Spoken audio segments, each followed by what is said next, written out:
কালবৈশাখীর তাণ্ডব শুরু হয়েছে চট্টগ্রামে। নগর জুড়ে বজ্রপাত, ঝড়ো বাতাসের সঙ্গে টানা ১.৫ ঘন্টা ভারী বৃষ্টি হয়েছে, যার ফলে তৈরি হয়েছে জলজট। কর্মব্যস্ত দিন শেষে এমন বৃষ্টিতে নগরবাসী স্বস্তি পেলেও বিপাকে পড়েছেন পথচারী ও কর্মজীবী মানুষেরা।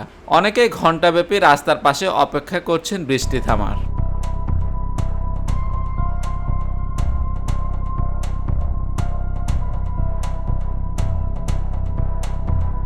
বিকেল ৩টার পর ভারী বৃষ্টি ও বাতাস শুরু হলে নগরীতে বন্ধ হয়ে যায় বিদ্যুৎ সরবরাহ। এতে অফিস, আদালত সহ নগরীতে নেমে আসে অন্ধকার।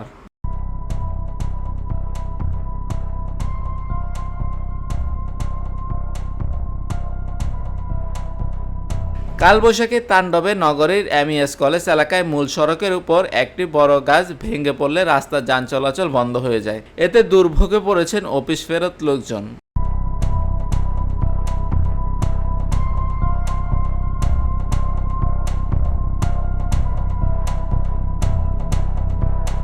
এদিকে লাগাতার ১.৫ ঘন্টা ভারী বৃষ্টিতে মানুষের মনে স্বস্তি এলো, নগরীর বিভিন্ন এলাকায় সৃষ্টি হয় জলাবদ্ধতা। এতে ২ নং গেট, মুরাদপুর, ওয়াসা, হালিশহর সহ বিভিন্ন নিম্ন অঞ্চলে মূল সড়ক সহ বিভিন্ন বাসাবাড়িতে পানি উঠে যায়।